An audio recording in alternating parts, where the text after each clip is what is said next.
many of you grew up like I did? Not rich. Now, I'm not theologically or philosophically shallow enough to tell you money will make you happy.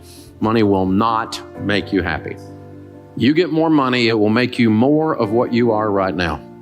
If you are miserable and you get money, you will be lots of miserable.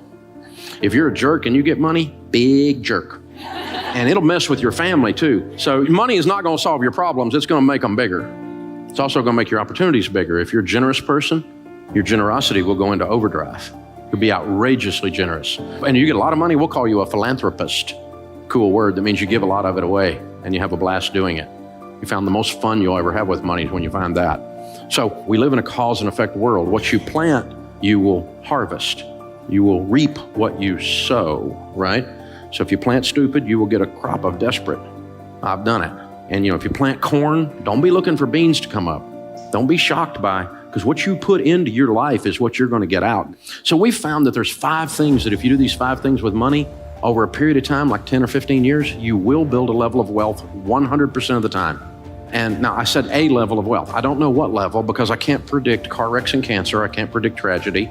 And I don't know what your income will be. But if you're working and you do these 5 things, you will build a level of wealth 100% of the time. And this is not some prosperity thing, and it's not mystical or magical. When I cover these 5 things, they're all common sense. But common sense is so rare now, it's like having a superpower. So let's look at the 5. The first one is get on a budget. A written plan. You have to do a budget on paper, on purpose, before the month begins, every month. If you worked for a company called You Incorporated and you manage money for You Incorporated, the way you manage money for you now, would you fire you? Don't answer that. We misbehave with money, and so we're disorganized. We don't have a plan. Nothing's written down. Decide. The interesting thing about each one of these principles is you can just decide today to do them.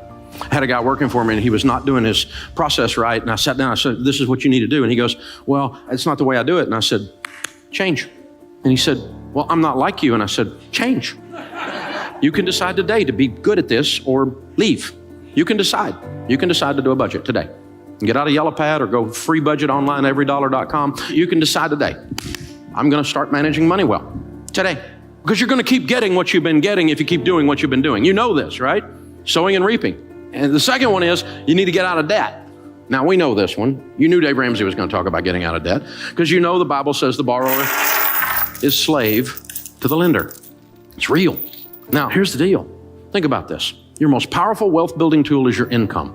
Let me show you what slavery looks like. This week, they came out with new data that shows that the average car payment in America today, according to the National Auto Dealers Association, is $499. That's dangerously close to $500. You take $500 a month and invest it from age 30 to age 70 in a decent growth stock mutual fund, you'll have $5.6 million. That's what a car payment costs you. So who'd you make rich? General Motors, Ford, Lexus, I don't know, Toyota, who was it? You made somebody rich. It wasn't you. And you're driving along in something you can't afford, scratching your head and wondering why your kid's college fund isn't funded. Because we're giving it all to somebody else. And they have nicer furniture in their building, have you noticed? Something's going on here, guys. And some people in here got a student loan's been around so long you think it's a pet. You got MasterCard in your life. I mean, it's hard to be a slave if you don't have a master, so you might as well. We've discovered bondage and American distress. It just keeps going and going. And I've done it too, y'all. I'm not picking on anybody. I'm just saying, here's the deal. Think about this. What if you had no payments? Can't even get my head around that. Well, you're always going to have a car payment. I hear people say that. Little man can't get ahead. You're always going to have a car payment, so drive something nice. YOLO. Right? Which, by the way, is addressed in Proverbs. It says fool right after that. See, these are how we talk when we're losing. You can't get ahead. I sure hope we can elect a president who will fix my life. Not going to happen. Neither one of them got the goods, I'll just tell you. You're in charge of your life. It's the only one that's going to work. And that's what changes. So how do you get out of debt? Well, you have to decide to not borrow anymore. That's the first step, isn't it? We had plastic surgery at our house. Had a plastectomy. Decided we're not borrowing money anymore. MasterCard. Capital One. What's in your wallet? Money. You're weird, Dave. You're right. And I'm not broke anymore either. I decided I'm not living like this. I hadn't had a credit card in 30 years. You don't have a credit card? I don't have a credit card. That's my wallet. It's got green presidents' faces. And it's got 4 pieces of plastic in here, 2 debit cards, one on my business, one on my personal account, which will do everything your stupid credit card will do. I travel more than any 2 you put together. Shut up. It works, okay. Dave, you're not getting airline miles. Yeah, I've met a lot of millionaires, and none of them said, Dave, I made it all on my airline miles. I hadn't heard that one, so I got my driver's license and my handgun carry permit. The third thing, once you're out of debt, then you need to be careful to foster high-quality relationships. What's that got to do with money?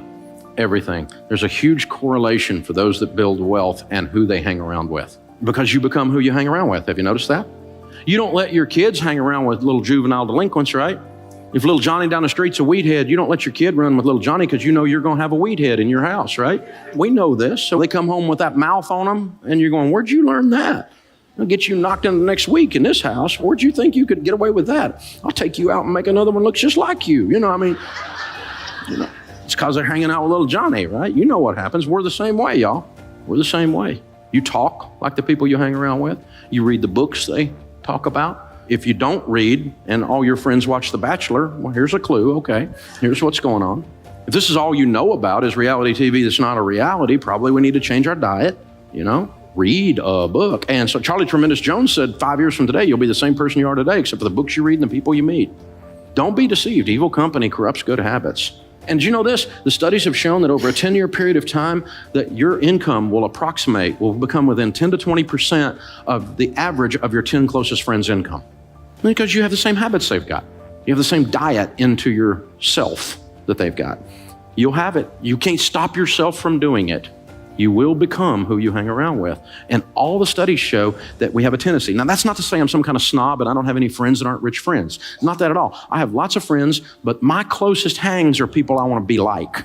That's my closest ones. Now, I'll talk to anybody. But like when our daughters were growing up, they're grown and married to wonderful men now, but they're in high school and they're wanting to go on a date. We didn't do missionary dating. You don't get to date little Johnny the weedhead and lead him to Jesus. That's not going to work, okay?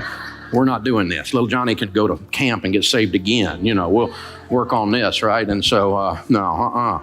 You come up to our house, pick up one of our daughters, honk your horn, you better be delivering a pizza, all right? So coming in, talking to the old man, I'll be cleaning my gun when you get home. You know the song, right? And so, this kind of thing. And I'm teaching them, Dad, all the boys in the youth group are scared of you. Good.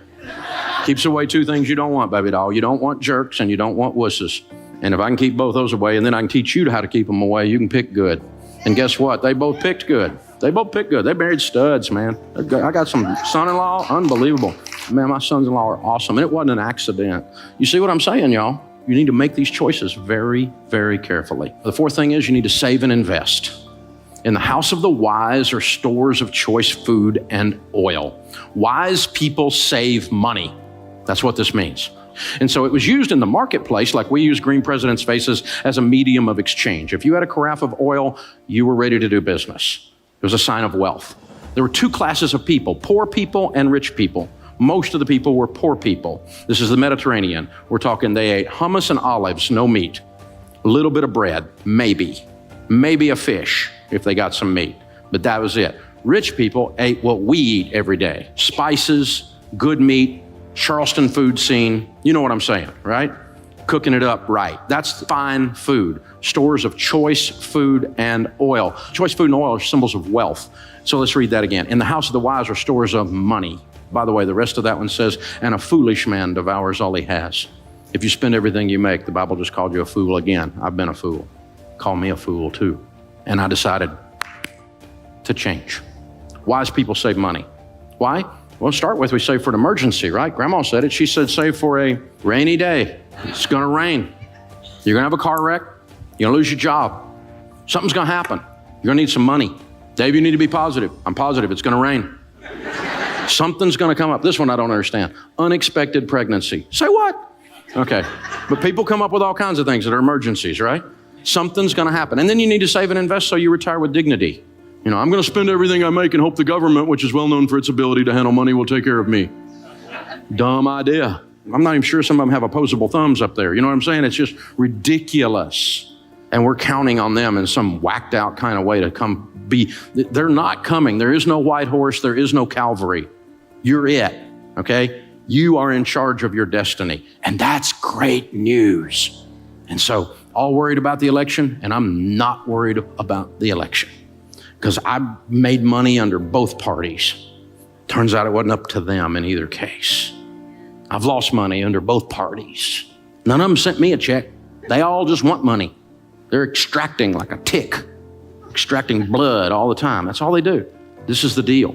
The last one is all about generosity, but this is all about cheerfulness. Generosity is not just a transfer of funds. Generosity is a spirit where you decide to be a generous person. Generous people are more attractive. They smile. They're not grouchy. It's not all about them. They're the ones that open the door. They're the ones when the grocery bag has the bottom drop out and your groceries are rolling all over the parking lot. They're the ones out there helping you pick it up. These are the people that when they go out to eat, they leave a tip, you cheap. Ridiculous. Well, I'm not one. I leave big tips because it's a form of generosity. Well, they didn't give me good service. Oh, shut up. They're carrying a tray that weighs more than you. Figure it out. They parked your car in the rain and in the heat. Shut up. Give them some money. They park your $130,000 car and you give them $3. What are you, a nut? That's Ferris Bueller parking the car there. You take care of that, man. I give them a $20 bill. My car's still sitting there when I come out. It's amazing. Besides that guy's working his way through college or something right then. If he says better than I deserve, that's his code for I'm getting out of debt. If they say that, you got to give them a double tip. So I give them 40. My wife's like, I'm going to park your car. No, you're not. You're not working your way out of college. You've already put up with me for 30 years, so it's all right. Generosity is a spirit. It changes everything in your life. But it's awful tough to give if you're broke. If you're in debt and you hadn't saved any money and you don't have a plan and you're not hanging out with other people who are givers. And so change. You get to decide today. It'll change your life. It'll change your family tree. You will change everyone with your last name that follows you if you do these things. It's that powerful. It's unbelievable. The sorrows are deeper and the joys are higher. It changes everything. And when you move this money piece around, it gives you the tools to be that in the marketplace and to be that for your family and to get this monkey off your back and to get that elephant out of the room because he's got to go.